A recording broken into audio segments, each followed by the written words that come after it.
Melinda, a compassionate waitress known for her keen eye and caring nature, never imagined that a routine shift at the diner would lead her into a terrifying situation. One evening, as she served a family, something deeply unsettling began to unfold before her eyes. A quiet 10-year-old boy named Isaiah, sitting with his younger sister and parents, seemed strangely detached, bruises marking his body. But when Melinda discreetly reached out to him, what she discovered would leave her heart racing and change this family's fate forever. What terrifying truth had Isaiah been hiding in silence? And how did Melinda's quick thinking unravel a shocking family secret? Stay tuned to find out. But before we dive in, let us know where you're watching from today. And if Melinda's story of courage and compassion resonates with you, don't forget to hit that subscribe button. The Sunrise Diner sat nestled on the corner of Maple and Oak, its faded red awning a familiar sight to locals. Inside, the smell of fresh coffee and sizzling bacon filled the air. Melinda, a waitress in her mid-30s with kind eyes and a quick smile, wiped down the counter for what felt like the 100th time that morning. She'd been working at the diner for over a decade and knew every regular by name. As the bell above the door chimed, Melinda looked up to see a family of 4 entering. "Welcome to Sunrise Diner," she called out cheerfully, grabbing a handful of menus. "Table for 4? The man, tall with close-cropped brown hair, nodded curtly. "Yes, please," he said, his voice carrying a hint of impatience. Melinda led them to a booth by the window, taking in the group as they walked. The woman, beautiful with deep brown skin and tight curls pulled back into a bun, offered a small smile. Behind them trailed 2 children, a boy who looked about 10 and a younger girl, maybe 8. "Here we are," Melinda said, setting the menus on the table. "Can I start you off with some drinks?" The man spoke before anyone else could. "Coffee for me, water for my wife. The kids will have orange juice." He barely glanced at his family as he spoke. Melinda's smile faltered for just a moment. There was something off about the way he spoke, the way the others remained silent. She pushed the thought aside, focusing on being professional. "Coming right up. I'll give you a few minutes with the menus." As she turned to get their drinks, Melinda couldn't shake the uneasy feeling in her gut. She'd seen all kinds of families come through the diner, but something about this one set off alarm bells. The children hadn't made a sound, hadn't even looked up from the table. It wasn't the usual excited chatter of kids picking out pancakes or arguing over who got the last piece of bacon. Returning with their drinks, Melinda set them down carefully. "Here we go. Are we ready to order, or do you need a few more minutes?" The man, Brad, she'd heard his wife call him quietly, spoke again. "We're ready. I'll have the steak and eggs, medium rare. My wife will have the veggie omelet." He turned to the kids. "Isaiah, Layla, what do you want?" The boy, Isaiah, mumbled something about pancakes while Layla just shrugged. Brad sighed, clearly annoyed. "2 orders of pancakes, then. And be quick about it." Melinda jotted down the order, her pen hovering over the pad. "Would the kids like any sides with that? We've got great hash browns, or maybe some fresh fruit." Brad waved his hand dismissively. "No, just the pancakes. That'll be all." As Melinda turned to put in the order, she caught a glimpse of Isaiah's wrist. A dark bruise peeked out from under his long-sleeved shirt. Her heart skipped a beat. It could be nothing, she told herself. Kids got bruises all the time, right? But combined with their silence, their father's controlling behavior, she couldn't shake the feeling that something was very wrong. Melinda kept a watchful eye on the family. Brad dominated the conversation, barely letting his wife Janelle get a word in edgewise. At one point, Layla dropped something, and as she bent to retrieve it, her dress rode up slightly. Melinda's breath caught in her throat as she saw another bruise, angry and purple, on the little girl's leg. The tension at the table was palpable. Melinda noticed Layla shrinking away from her father, pressing herself against the wall of the booth. Isaiah kept his eyes fixed on the table, his shoulders hunched as if trying to make himself as small as possible. Melinda's mind raced as she put in the order. She needed to find a way to interact with the children, to give them an opportunity to reach out if they needed help. But how could she do that with Brad watching their every move? An idea struck her as she was preparing their drinks. She grabbed a handful of crayons and a few paper placemats with games and puzzles printed on them. It wasn't much, but it might give her an opening. Returning to the table, Melinda set down the placemats and crayons. I thought the kids might like something to do while they wait for their food, she said brightly. We got some fun games on these placemats. Word searches, mazes, that sort of thing. Brad's jaw tightened, but he didn't object. Melinda saw a flicker of interest in Isaiah's eyes as he reached for a crayon. Oh, and there's a really tricky word search on the back, Melinda added, leaning down as if to point it out. As she did, she slipped a small folded note under Isaiah's placemat, praying Brad wouldn't notice. I'm sure they can figure it out on their own, Brad said, his tone clipped. No need to hover. Melinda straightened up, nodding. Of course. I'll be back to check on you in a bit. As she walked away, Melinda's heart pounded. She'd taken a risk with that note, but she couldn't shake the feeling that these children were in danger. She busied herself with other tables, all the while keeping a watchful eye on the family. After a few minutes, she saw Isaiah shift in his seat, his hand moving under the placemat. A moment later, his eyes met hers across the diner. It was brief, just a fraction of a second, but in that look Melinda saw fear, desperation, and a silent cry for help. The boy gave an almost imperceptible nod, and Melinda's heart sank. That tiny gesture carried the weight of unspoken horrors.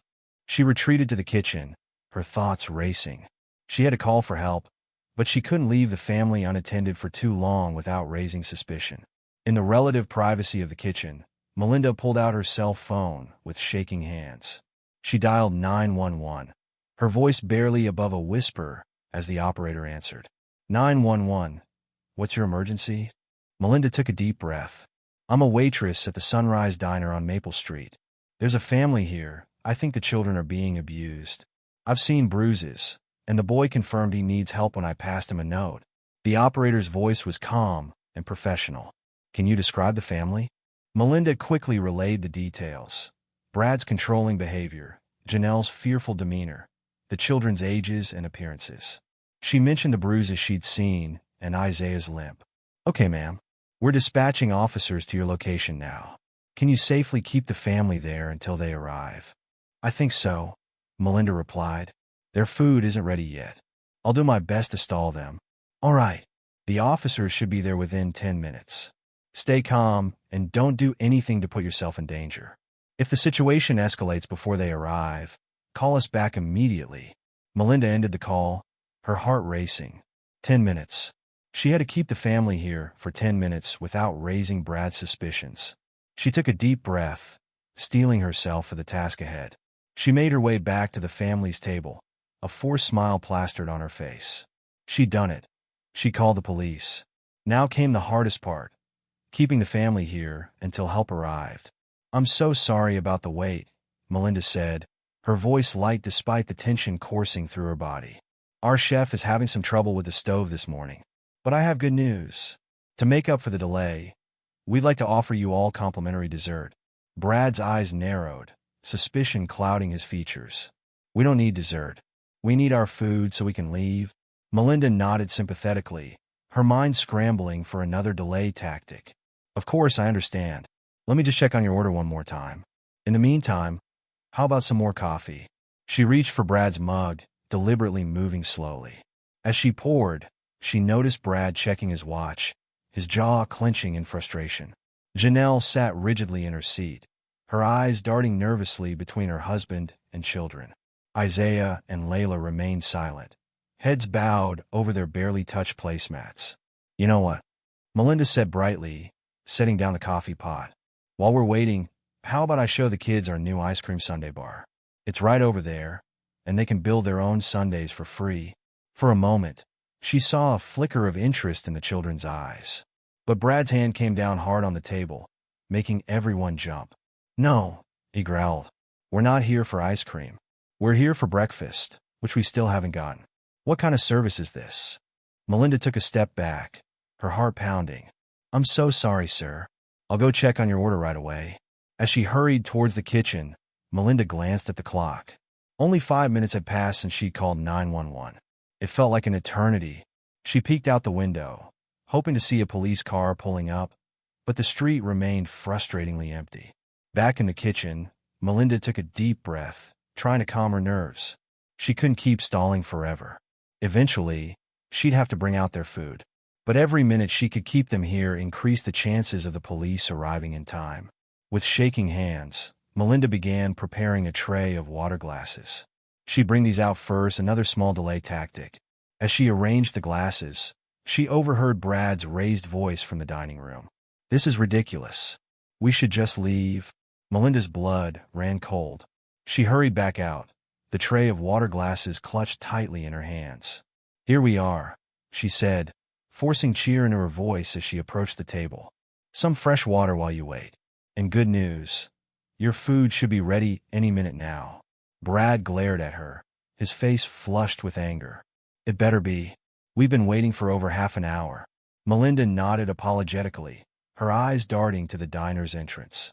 Still no sign of the police. The tension at the table was palpable. Janelle sat with her hands clasped tightly in her lap, her knuckles white. Isaiah had shrunk further into his seat, while Layla pressed herself against her mother's side. "Is there anything else I can get for you while you wait?" Melinda asked, desperate to keep them engaged. Before Brad could respond, the bell above the door chimed. Melinda's heart leapt as she saw two men enter the diner. They were dressed in plain clothes, but something about their bearing screamed police. Relief flooded through her, quickly followed by a new wave of anxiety. This was it. Trying to keep her voice steady, Melinda turned back to the family. "I'll just go check on your order one last time. It should be out any second now." As she walked away from the table, Melinda caught the eye of one of the officers. She gave a slight nod towards Brad's table, then hurried into the kitchen. Her hands shook as she leaned against the counter, taking deep breaths. It was out of her hands now. From her vantage point in the kitchen, Melinda watched as the officers approached the table. One of them spoke to Brad, his voice low but authoritative. "Excuse me, sir. We'd like to have a word with you outside, if you don't mind." Brad's face contorted with a mixture of confusion and anger. "What? Why? We haven't done anything wrong." The officer remained calm. "It's just a routine check, sir. It won't take long." For a moment, Brad hesitated. His eyes darted around the diner, as if looking for an escape route. Then, with a growl of frustration, he stood up. "Fine. Let's get this over with."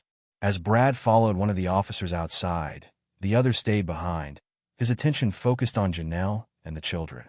Melinda watched as he crouched down, speaking softly to Isaiah and Layla. Unable to stand by any longer, Melinda emerged from the kitchen.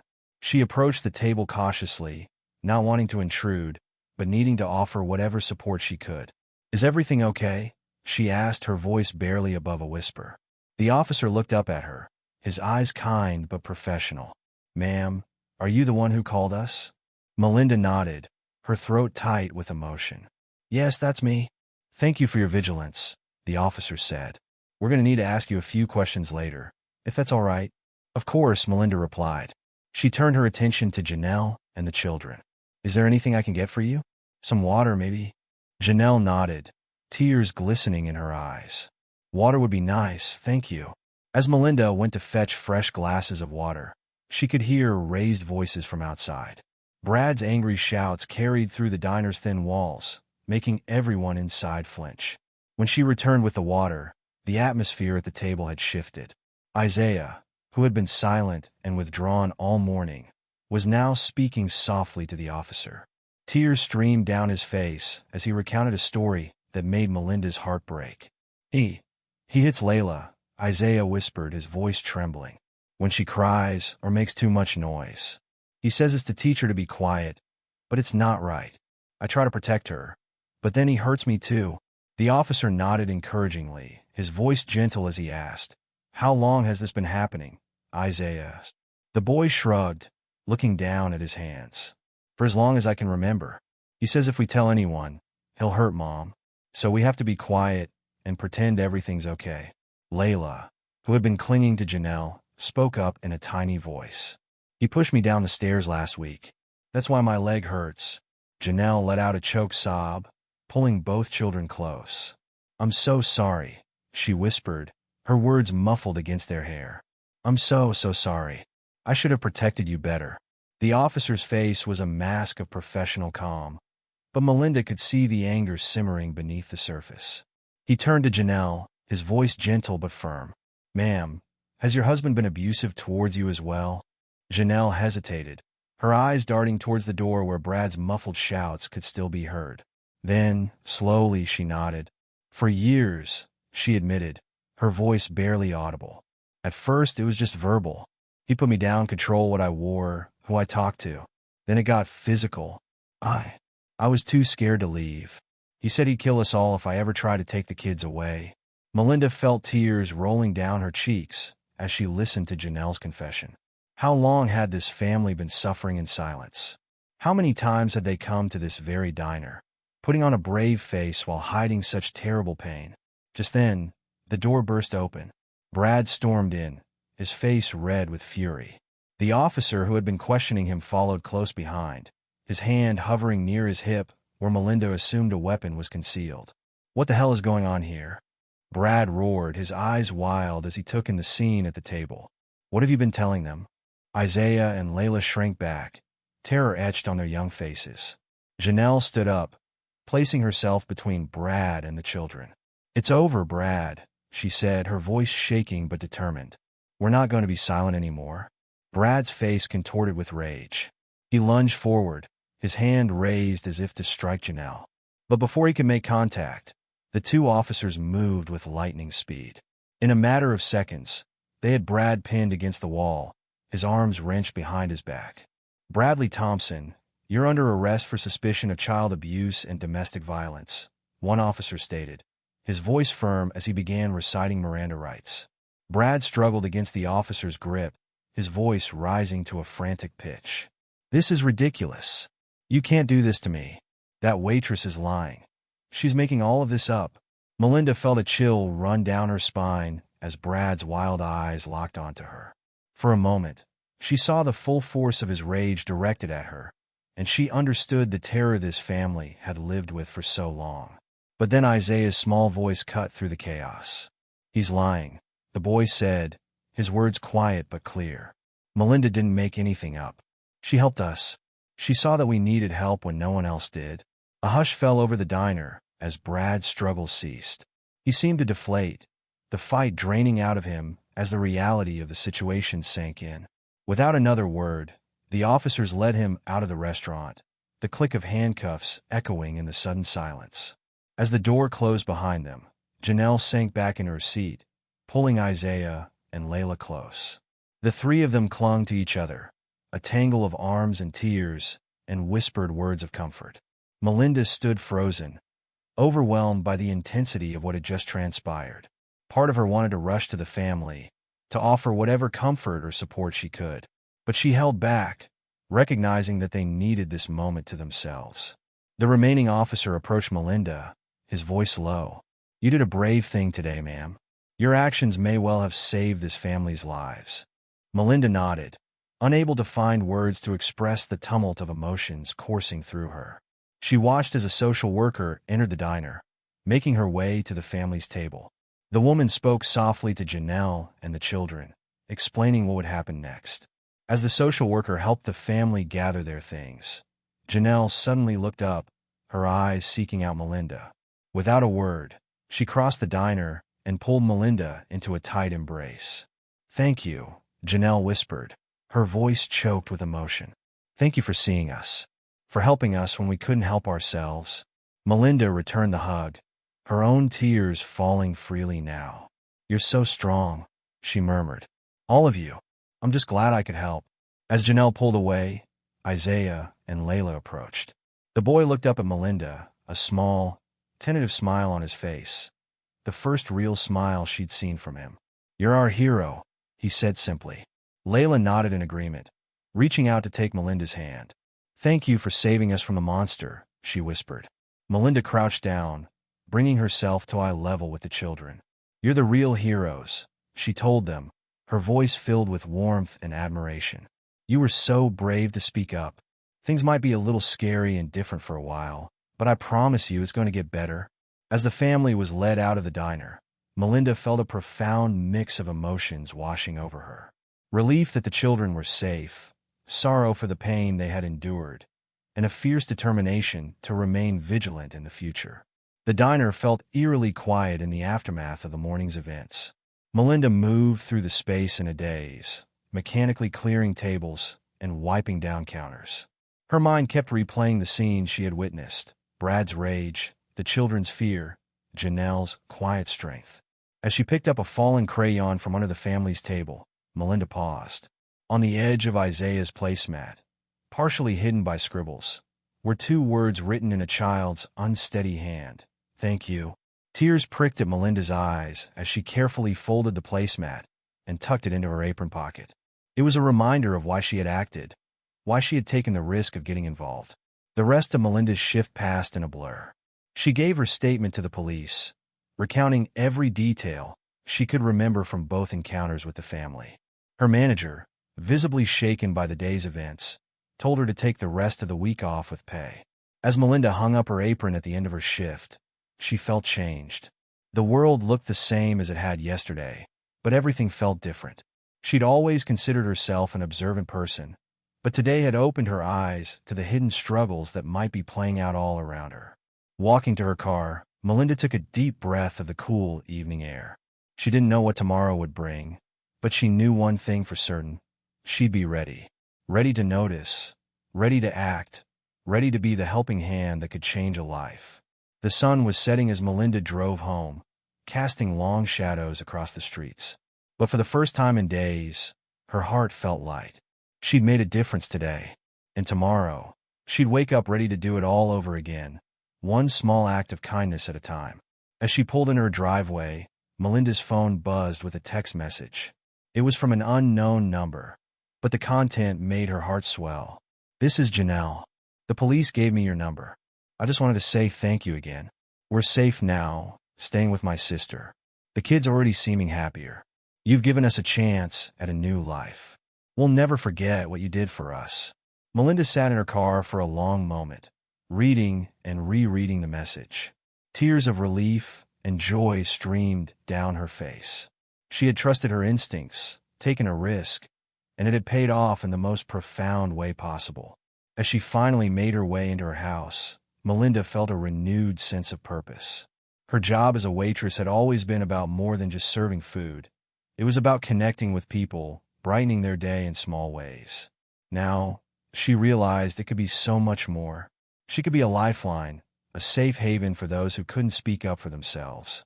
Melinda made a silent vow as she prepared for bed that night. She would keep her eyes open, stay vigilant. If there was even a chance she could help another child, another family in crisis, she would do whatever it took. The events of the day replayed in her mind as she drifted off to sleep. The fear in Isaiah's eyes when they first came in, the tension radiating from Janelle, the barely contained rage in Brad's voice. But those images were overshadowed by the memory of Isaiah's small smile as he called her a hero, of Layla's tiny hand in hers, of Janelle's grateful embrace.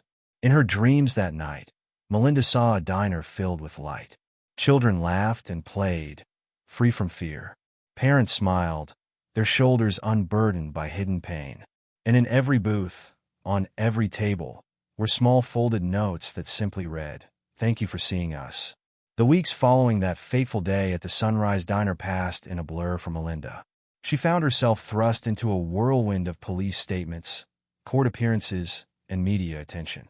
The local news had picked up the story, praising her quick thinking and bravery. Overnight, she had become something of a local hero, a title that sat uncomfortably on her shoulders. "I just did what anyone would do," she'd say whenever someone brought it up, deflecting the praise with a small smile and a shrug. But deep down, Melinda knew it wasn't that simple.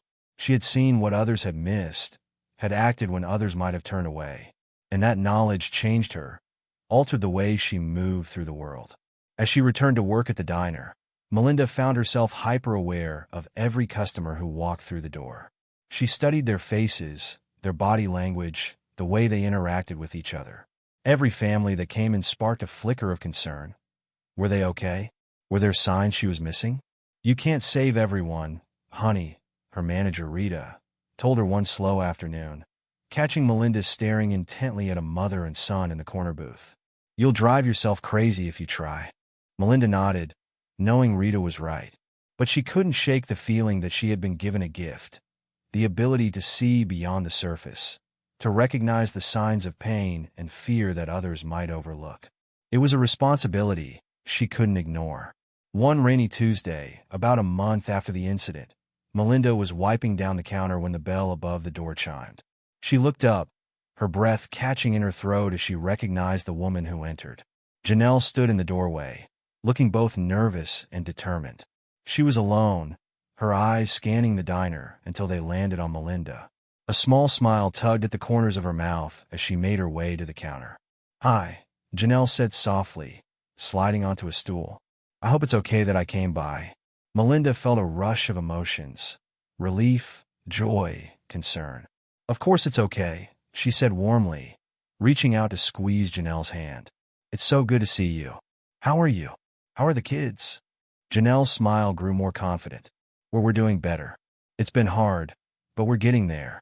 The kids are in therapy, and so am I. We're staying with my sister for now, trying to figure out our next steps." As Janelle spoke, Melinda studied her face. The fear and tension that had been etched into her features that day were gone, replaced by a cautious hope. She looked younger, somehow, as if a great weight had been lifted from her shoulders. "I'm so glad to hear that," Melinda said, her voice thick with emotion. "Can I get you anything? Coffee? Something to eat?" Janelle shook her head. "No, thank you. I actually came here because I wanted to thank you again, and to ask for your help." Melinda's eyebrows raised in surprise. "My help? Of course, anything. What do you need?" Janelle took a deep breath, her fingers tracing patterns on the countertop. "I've been thinking a lot about what happened, about how you were able to see what was going on with us when no one else did. And I realized there must be others out there, other families like ours, suffering in silence, not knowing how to ask for help." She looked up, meeting Melinda's gaze with a fierce determination. "I want to do something about it. I want to start a support group, maybe even a small nonprofit, to help victims of domestic violence. To teach people the signs to look out for, like you did. But I don't know where to start. I thought maybe you could help me." Melinda felt a surge of admiration for the woman before her. Just a month ago, Janelle had been trapped in a nightmare, unable to see a way out. Now here she was, ready to turn her pain into purpose, to help others who were still living the life she had escaped. "Janelle, that's amazing," Melinda said, her voice filled with warmth and encouragement. "Of course I'll help. We can start right now if you'd like. Let me just grab my notebook, and we can brainstorm some ideas." As Melinda hurried to the back to retrieve her things, her mind was already racing with possibilities. She thought of all the resources she'd researched in the weeks since the incident, the hotlines and shelters she'd familiarized herself with.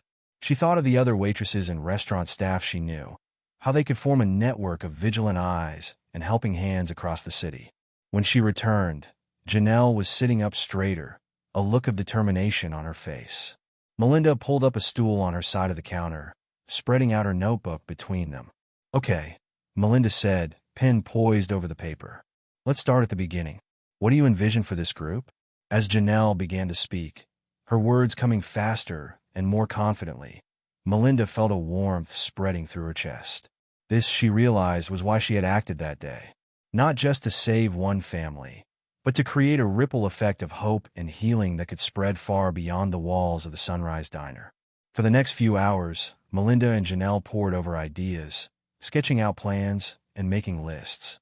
They were so engrossed in their work that they barely noticed as the diner filled up with the dinner crowd, the buzz of conversation rising around them.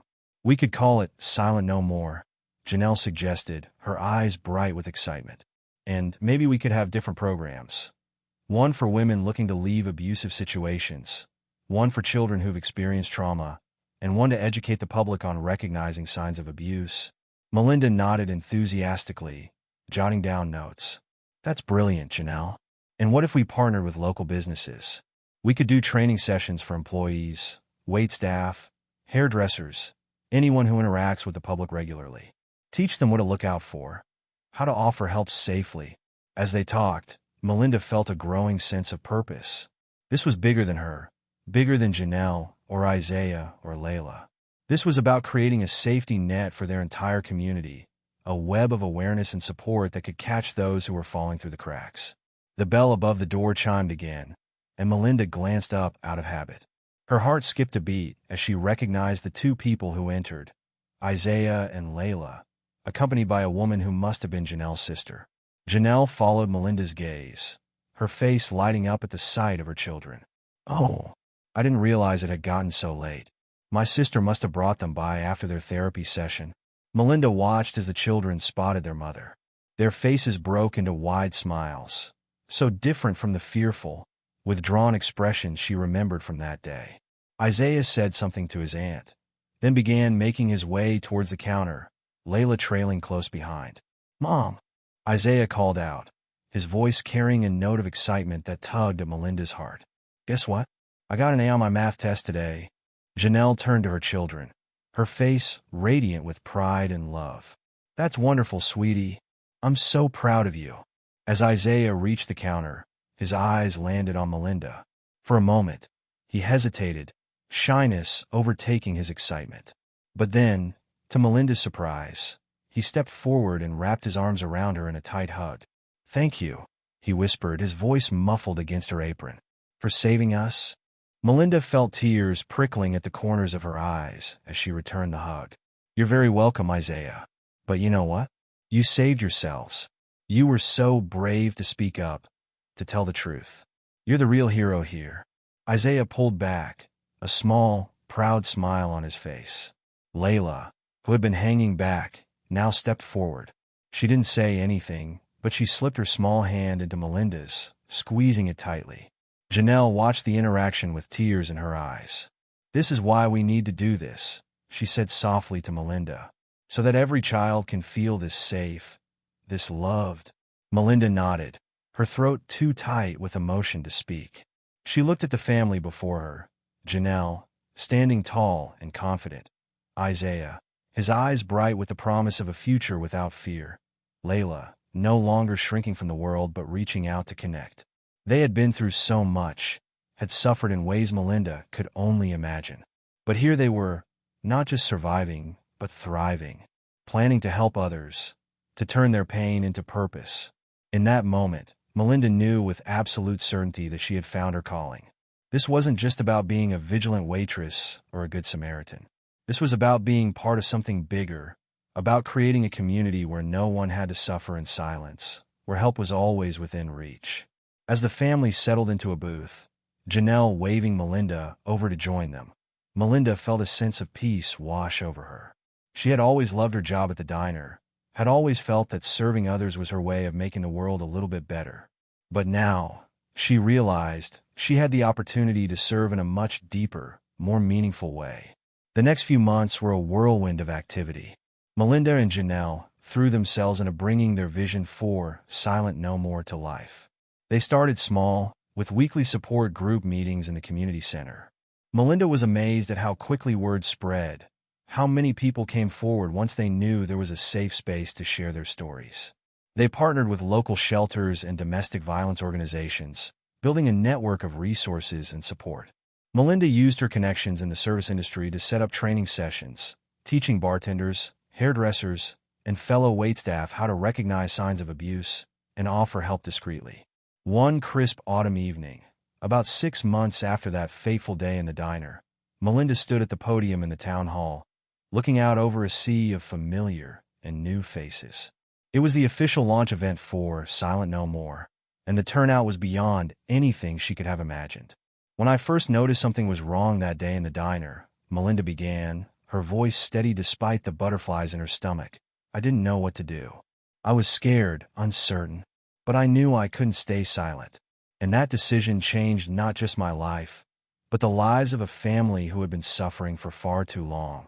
She paused, her eyes finding Janelle in the crowd. Janelle nodded encouragingly, her eyes shining with pride and determination. "But the story doesn't end there," Melinda continued. "Because that family, instead of retreating into the shadows, chose to stand up and say no more. They chose to turn their pain into purpose, to reach out and help others who are still trapped in the cycle of abuse and fear." As Melinda spoke, she saw heads nodding in the audience. She saw tears on some faces, looks of recognition and understanding on others. She saw people reaching out to squeeze their neighbors' hands, offering silent support and solidarity. "That's why we're here tonight," Melinda said, her voice growing stronger. "To say that we will be silent no more. That we will open our eyes, our ears, and our hearts to those who are suffering. That we will create a community where everyone feels safe, valued, and heard." The applause that followed was thunderous. As Melinda stepped back from the podium, making way for Janelle to speak, she felt a profound sense of gratitude wash over her. Gratitude for the twist of fate that had brought that family into her diner that day. Gratitude for the courage it had taken to act, to speak up, to get involved. Gratitude for the opportunity to be part of something so much bigger than herself. As the event wound down, Melinda found herself surrounded by well-wishers and volunteers eager to get involved. She answered questions, handed out flyers, and exchanged contact information, her heart swelling with each new connection made.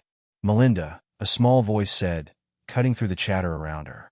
Melinda turned to find Layla standing there, looking up at her with wide, serious eyes. "Hi, sweetheart," Melinda said warmly, crouching down to the girl's level. "What do you think of all this?" Layla was quiet for a moment, her brow furrowed in thought. Then, in a voice barely above a whisper, she said, "I want to help too. I want to make sure no other kids have to be scared like I was."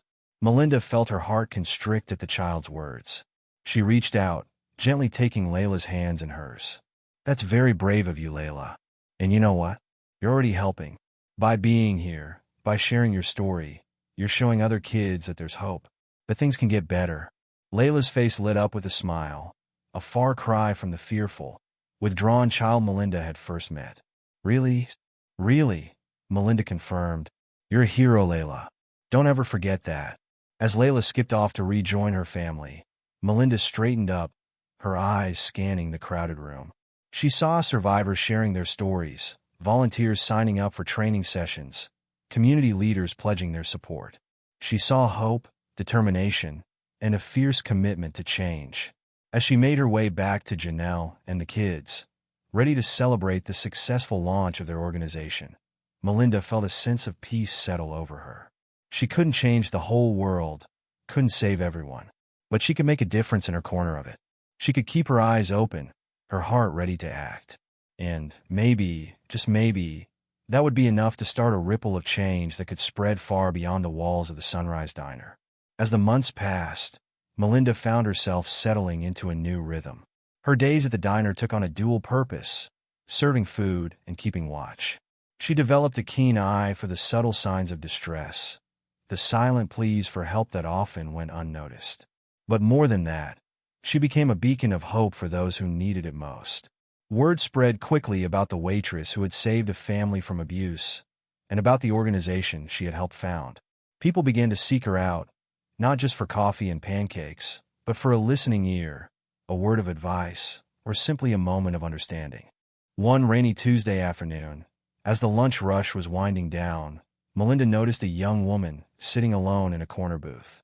She had been there for over an hour, nursing a single cup of coffee, her eyes red-rimmed and distant. Something about her demeanor set off alarm bells in Melinda's mind. Approaching the table, Melinda offered a gentle smile. "Can I get you anything else, hon? Maybe a slice of pie? It's on the house." The woman looked up, startled, as if she had forgotten where she was. "Oh no, thank you. I should probably go. I've been here too long." "Nonsense," Melinda said, sliding into the seat across from her. "You stay as long as you need." "I'm Melinda, by the way." "Sarah," the woman replied, her voice barely above a whisper. I've heard about you, about what you did for that family." Melinda felt her heart rate quicken. "Is that why you're here, Sarah? Do you need help?" Sarah's eyes filled with tears. She nodded, almost imperceptibly. "I don't know what to do," she whispered. "He says he'll kill me if I leave. But I can't. I can't live like this anymore." For the next hour, as Rita covered her tables without complaint, Melinda sat with Sarah. She listened to her story, offered words of support and encouragement, and most importantly, helped her develop a plan. By the time Sarah left the diner, she had the number for a local shelter, a safety plan in place, and a flickering spark of hope in her eyes. As Melinda watched Sarah walk out into the rain, her heart heavy but determined, she realized that this was just the beginning. The ripples from that first act of intervention were spreading, touching lives she might never even know about. That evening, after her shift ended, Melinda made her way to the community center for the weekly Silent No More support group meeting. As she entered the room, she was struck once again by the diversity of the group. Men and women of all ages and backgrounds, united by their shared experiences and their determination to break the cycle of abuse. Janelle was already there, setting up chairs in a circle. She looked up as Melinda entered, her face breaking into a warm smile. "There you are. I was hoping you'd make it. We have a new member joining us today." Melinda helped Janelle finish setting up, her mind drifting to Sarah. She hoped the young woman would find the strength to seek help, to take those first difficult steps towards freedom. As the room began to fill with familiar faces and new ones, Melinda felt a surge of pride and determination. This was what it was all about, creating a space where secrets could be spoken, where shame could be shed, where healing could begin. As the meeting got underway, Melinda found herself drawn to a teenage girl sitting quietly in the corner. She couldn't have been more than 16, her posture hunched as if trying to make herself invisible. With a pang, Melinda was reminded of Layla on that first day in the diner. After the meeting, as people mingled and chatted over coffee and cookies, Melinda made her way over to the girl. "Hi there," she said softly, crouching down to meet the girl's eyes. "I'm Melinda. I'm glad you could join us today." The girl looked up, her eyes wary but curious. "I'm Zoe," she said after a moment. My school counselor told me about this group. I didn't want to come, but she said it might help." Melinda nodded understandingly. "It can be scary to take that first step," she said, "but you're very brave for being here. Do you want to tell me a little bit about why your counselor thought this group might help?" For a moment, Zoe was silent, her fingers twisting the hem of her sweater. Then, in a rush, the words came tumbling out. "It's my mom's boyfriend," she said, her voice trembling. "He hits her sometimes, and he says awful things to me. I try to tell my mom, but she doesn't believe me. She says I'm just jealous because I don't want her to be happy." Melinda felt a familiar mix of anger and sadness wash over her. It was a story she had heard too many times. Children caught in the crossfire of abusive relationships, their own pain overlooked or dismissed. But she also felt a surge of hope. Zoe was here. She was speaking out. That was the first crucial step. "I believe you, Zoe," Melinda said firmly. "And I want you to know that none of this is your fault. You deserve to feel safe in your own home." Tears spilled down Zoe's cheeks. "I don't know what to do," she whispered. "I'm scared all the time." Melinda reached out, gently taking Zoe's hand. "I know it's scary," she said, "but you're not alone anymore. We're going to help you and your mom. It won't be easy, but there is a way out. Do you think you can be brave for just a little bit longer?" Zoe nodded, wiping her eyes with her free hand. "I'll try," she said. Over the next few weeks, Melinda worked closely with Zoe and her school counselor. They developed a safety plan, connected Zoe with a therapist who specialized in helping teens from abusive homes, and began the delicate process of reaching out to Zoe's mother. It wasn't easy. There were setbacks and moments of despair. But slowly, surely, progress was made. Zoe's mother finally agreed to attend a support group meeting, her eyes opening to the reality of her situation. And one rainy night, with Melinda and Janelle's help, they packed their bags and left, seeking refuge in a shelter where they could begin to rebuild their lives. As spring turned to summer, Melinda found herself busier than ever. The diner was thriving, with more and more people coming in not just for the food, but for the sense of community and safety it provided. Silent No More was growing too, expanding its services and reaching more people in need. One sunny afternoon, as Melinda was taking a rare break, sitting at the counter with a cup of coffee, the bell above the door chimed. She looked up, her face breaking into a wide smile as she recognized the people entering. Isaiah and Layla burst into the diner, their faces alight with excitement. Behind them came Janelle, looking relaxed and happy in a way Melinda had never seen before. "Melinda," Isaiah called out, rushing to the counter. "Guess what? Mom got a job, a real job, in an office." Melinda came around the counter, sweeping the children into a hug. "That's wonderful news," she exclaimed, looking up at Janelle with pride. "Congratulations."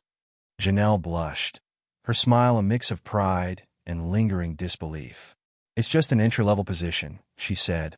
"But it's a start, a chance to build a real future for us." As they settled into a booth, Layla tugging Melinda along to join them, Melinda felt a warmth spreading through her chest. This was what it was all about, not just rescuing people from bad situations, but helping them build new lives full of hope and possibility. But the work was far from over.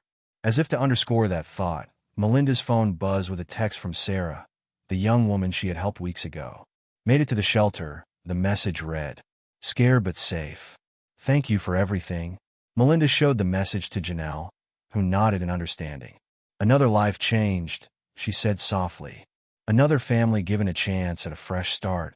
As autumn approached, bringing with it a crispness to the air and a riot of color to the trees, Melinda found herself reflecting on the incredible journey of the past year. The Sunrise Diner had become more than just a place to grab a meal. It was a haven, a place where secrets could be shared and help could be found. One chilly October morning, as Melinda was opening up the diner, she noticed a familiar face peering in through the window.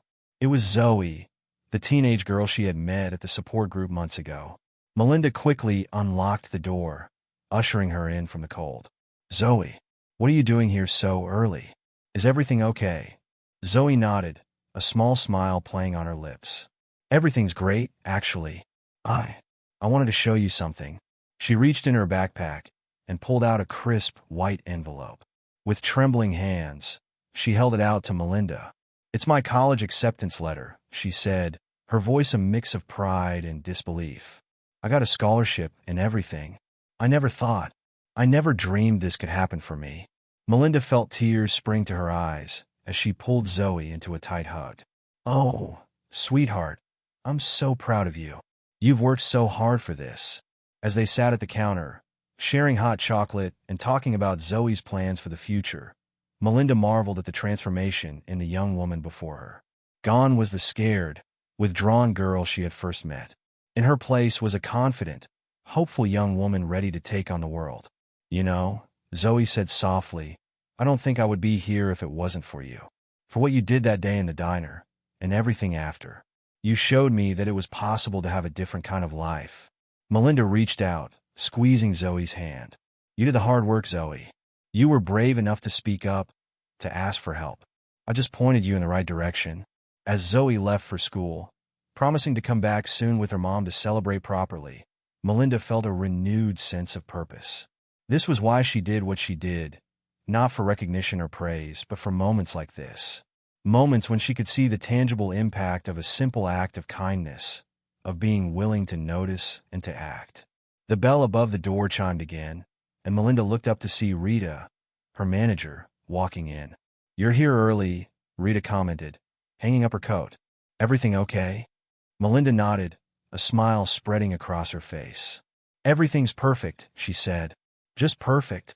As the day wore on, Melinda found herself paying extra attention to every customer who came through the door. Not out of suspicion or fear, but with a sense of openness and compassion. Each person who sat at her counter or slid into a booth had a story, she knew. And while not all of them needed the kind of help she had offered to Janelle's family or to Zoe, they all deserved to be seen, to be acknowledged. During the afternoon lull, as Melinda was refilling salt shakers, the door opened and a tall, distinguished-looking woman walked in. She glanced around the diner before making her way to the counter. "Are you Melinda?" she asked, her voice warm but professional. Melinda nodded, setting down the salt shaker. "I am. How can I help you?" The woman smiled, extending her hand. "I'm Dr. Eleanor Wright. I'm a professor of social work at the State University. I've heard a lot about you and the work you've been doing with Silent No More." Melinda felt a flutter of nerves in her stomach as she shook Dr. Wright's hand. "It's nice to meet you," she said. "What brings you to our little diner?" Dr. Wright settled onto a stool, her eyes alight with interest. "I'm working on a research project," she explained, "studying grassroots movements in domestic violence prevention and intervention. Your organization has come up repeatedly in my research as a model of community-based support." For the next hour, as Melinda worked around the diner, Dr. Wright asked questions and took notes. She wanted to know everything. How Melinda had first recognized the signs of abuse in Janelle's family, how Silent No More had grown from a small support group to a multifaceted organization, what challenges they had faced along the way. "What you've accomplished here is remarkable," Dr. Wright said as she prepared to leave. "You've created a model that could be replicated in communities across the country. Have you ever considered expanding your reach?" Melinda blinked, surprised by the question. I hadn't really thought about it," she admitted. "We've been so focused on helping people here in our community." Dr. Wright nodded understandingly. "Of course. But think about it. The principles you've developed, the networks you've built, they could help so many more people if implemented on a larger scale." As Dr. Wright left, promising to stay in touch, Melinda found her mind whirling with possibilities. Expand their reach? Take Silent No More beyond the borders of their small town? The idea was both exhilarating and terrifying. That evening, after closing up the diner, Melinda met with Janelle and a few other core members of Silent No More at the community center. As they discussed upcoming events and ongoing cases, Melinda couldn't shake the conversation with Dr. Wright. Finally, as the meeting was winding down, she cleared her throat. "I had an interesting visitor at the diner today," Melinda began, her voice tentative. She went on to explain about Dr. Wright and her suggestion about expanding their reach. The room fell silent as everyone absorbed this information. Janelle was the first to speak, her eyes shining with excitement. "Melinda, this could be huge," she said. "Think about how many more people we could help." Others chimed in, their voices a mix of enthusiasm and concern. They discussed the logistics, the challenges, the potential impact. As the conversation flowed around her, Melinda felt a familiar warmth in her chest, the same feeling she'd had that day in the diner when she'd first decided to help Janelle and her family. "I think we should do it," Melinda said finally, her voice quiet but firm. "We've learned so much, helped so many people. If we can share that knowledge, that experience with other communities, well, isn't that why we started this in the first place?" The decision was unanimous. Over the next few months, Melinda and the team worked tirelessly to develop a framework that could be shared with other communities. They created training materials, established partnerships with national organizations, and began reaching out to other towns and cities interested in implementing their model. As word spread, Melinda found herself traveling more, speaking at conferences and meeting with community leaders across the state. It was challenging, balancing her work at the diner with her growing responsibilities with Silent No More. But every time she saw a spark of recognition in someone's eyes, every time she heard about another life changed or saved because of their work, she knew it was worth it. 1 year after Dr. Wright's visit, Melinda stood on a stage in Washington, D.C., addressing a national conference on domestic violence prevention. As she looked out over the sea of faces, social workers, law enforcement officers, educators, and survivors, she felt a profound sense of awe and gratitude. "When I first noticed something was wrong that day in the diner," Melinda began, her voice strong and clear, "I never imagined where that one moment would lead. I was just a waitress doing my job, but I've learned that we all have the power to make a difference, to create ripples of change that can transform lives and communities." As she shared the story of Silent No More and the impact it had made, Melinda saw heads nodding, tears being wiped away, and determined looks spreading across faces in the audience. She knew that each person there would take what they learned back to their own communities, creating new ripples of awareness and action. After her speech, as Melinda was gathering her things, a young woman approached her. "Miss Thompson," the woman said hesitantly, I just wanted to thank you. I heard you speak at my college last year, and it gave me the courage to leave my abusive boyfriend. I'm safe now, and I'm training to become a counselor. I want to help others the way you helped me." Melinda felt tears prick at her eyes as she hugged the young woman. She thought, this is why we do what we do. As Melinda flew home the next day, her mind was already racing with new ideas, new ways to expand their reach and help more people.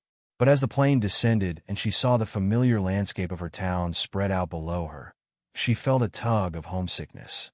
For all the amazing experiences of the past year, for all the lives they'd touched across the country, Melinda's heart still belonged to the Sunrise Diner. It was where it had all begun, where she could still make a difference, one cup of coffee, one conversation at a time. Walking into the diner the next morning, Melinda was greeted by cheers and applause. Rita had told everyone about her speech in D.C., and the regulars were bursting with pride. As Melinda tied on her apron and picked up her coffee pot, she felt a profound sense of rightness. This was where she belonged. Over the next few years, Silent No More continued to grow and evolve. They developed online training programs, created a national hotline, and worked with legislators to strengthen laws protecting victims of domestic violence. Melinda remained at the heart of it all, splitting her time between the diner and her work with the organization. But it was the small moments that meant the most to her. The quiet conversations over coffee, the notes of thanks slipped on her plates, the smiles of recognition from those she had helped. Each interaction was a reminder of the power of paying attention, of being willing to reach out and make a difference. 5 years to the day after that fateful morning when Janelle and her family had first walked into the diner, Melinda stood behind the counter, surveying her domain. The diner looked much the same worn booths, same slightly sticky menus. But the feeling in the air was different. There was a warmth, a sense of safety and community that went beyond good food and hot coffee. The bell above the door chimed, and Melinda looked up to see Janelle walking in, followed by Isaiah and Layla. But they weren't alone. Behind them came Sarah, Zoe, and a dozen others, people whose lives had been touched by Silent No More, people who had found the strength to build new lives free from abuse and fear. As the group settled into booths and around the counter, filling the diner with laughter and chatter, Melinda felt her heart swell with emotion. This, she realized, was her real legacy. Not the speeches or the national recognition, but this, a community of survivors and allies, supporting each other and reaching out to help others. Janelle caught her eye from across the diner, raising her coffee mug in a silent toast. Melinda smiled, raising her own mug in return. They had come so far from that terrifying day 5 years ago. There was still work to be done, still lives to be changed. But in this moment, surrounded by the fruits of their labor, Melinda felt a profound sense of peace and purpose. As she moved through the diner, refilling coffee cups and chatting with her guests, Melinda reflected on the journey that had brought them all to this point. It had started with a simple act of noticing, of caring enough to get involved. From that one moment, ripples of change had spread outward, touching lives far beyond the walls of the Sunrise Diner. Melinda knew that there would always be challenges ahead. Domestic violence wouldn't disappear overnight, and there would always be those in need of help and support. But she also knew that they had created something powerful, a network of vigilant eyes and helping hands, ready to notice, to act, to make a difference. As the afternoon wore on and the impromptu celebration showed no signs of slowing down, Melinda found herself standing by the diner's front window. She looked out at the street where, 5 years ago, she had watched Janelle and her children walk away to an uncertain future. Now, that same street was filled with people coming and going, each carrying with them the potential to create their own ripples of change. Melinda felt a tug on her apron and looked down to see Layla, now a confident teenager, smiling up at her. "Thank you," Layla said simply, wrapping her arms around Melinda in a tight hug. "For everything." As Melinda returned the hug, she felt a sense of completion wash over her. This was why she had acted that day, why she continued to pour her heart and soul into both the diner and Silent No More. It wasn't about recognition or accolades. It was about moments like this, moments of connection, of healing, of hope. "No, thank you," Melinda whispered back. "For being brave, for speaking up, for showing others that change is possible." As they pulled apart, Melinda looked around the diner once more. She saw survivors sharing stories and offering support to newcomers. She saw volunteers discussing upcoming events and brainstorming new initiatives. She saw a community united in its commitment to breaking the cycle of violence and creating a safer world for all. And at the center of it all was the Sunrise Diner, a simple place that had become so much more. It was a beacon of hope, a safe haven, and a launching pad for change. It was proof that sometimes the most profound transformations begin in the most ordinary of places. And that's the powerful story of Melinda and Isaiah, a tale of bravery, compassion, and a family's journey from fear to freedom. What started as an unsettling dinner at a diner led to the uncovering of a heartbreaking reality hidden beneath the surface. Thanks to Melinda's quick thinking and courage, A family was rescued from unimaginable pain, and healing could finally begin. If this story of courage and resilience moved you, let us know in the comments below. We hope it serves as a reminder that sometimes a simple act of kindness can change someone's life forever. Thank you for watching, and don't forget to subscribe for more inspiring stories like this one.